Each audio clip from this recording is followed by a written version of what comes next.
Hey guys, Furum here, and today I'm going to be telling you about everything new in the Festive Season update to Asphalt 9. My primary focus of this video will be going over the max stats of all the new cars and giving my opinions on them, but I'll also touch on the Drive Syndicate, show some screenshots of the new track, and as always, you can find the full patch notes linked in the description. So let's get to our first new car of the update, the Saline S1, which is a lower-end C-Class car. Its max stats are very similar to those of the Dodge Viper ACR, having slightly better top speed and nitro, but slightly worse acceleration and handling. It is currently unknown exactly how you'll be able to get this car, but I can suspect it will either be the first car in the Drive Syndicate or some kind of car hunt, because it's not going to be that great of a car. Fun to drive for sure, but not super competitive. Next up, we have the Arash AF10 returning from Asphalt 8, and this is also not a very high-end car in B-Class, having similar stats to those of the Lamborghini Asterion. When compared to the Asterion, the Arash has an almost identical top speed, slightly worse acceleration and nitro, but slightly better handling.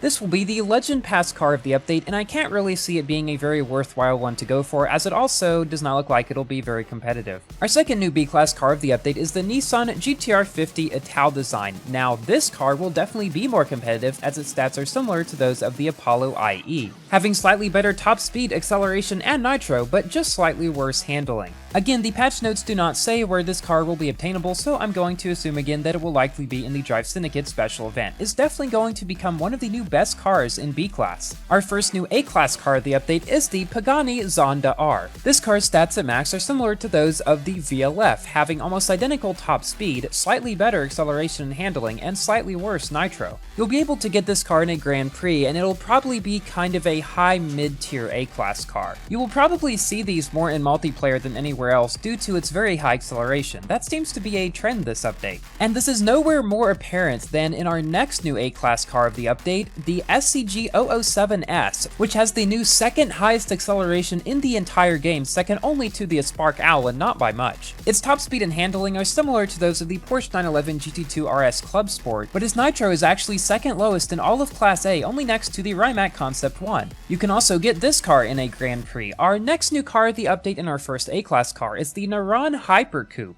The closest comparison I can find in Class S to it is the Aston Martin Valkyrie, which it has better top speed and acceleration than, but worse handling and nitro. It will unfortunately be a Legend Pass exclusive special event car. Due to its relatively low top speed, it's not going to be a new king or anything, but it's likely to be somewhat usable in multiplayer due to the high acceleration. And our final new car of the update is the Konig Segmera, which is one of the only cars in the game to have a final rank above 5,000. And while it looks like it will be a great car in multiplayer, due to its relatively low top speed again, I don't really think it deserves that rank. It pretty much looks like an Spark Owl with better handling. So again, likely great for multiplayer, but probably not as good for events. This is going to be the main car of the new Drive Syndicate 4, which begins in a week and will also see the return of a second Legend Pass car as free to play, the Lamborghini Gallardo. I'll make a video about this when I get more information. Now for what I'm most excited for, we have a new track, Buenos, the capital of Argentina. I'll also be making a video about this track as soon as I can play on it. There will be a new Chapter 6 in career, as well as the progression changed around somewhat, and we get new body kits for the McLaren P1. Some other changes and additions in the update include some holiday events for the BMW i8 Roadster, the Ortega Scalo Super Electra, and the Ferrari F12 TDF. The World Series multiplayer season will be reduced to 1 week, and we are going to have a new Unleashed event, which for the first time ever will feature 3 cars, the McLaren Senna, the Ferrari F8 Tributo,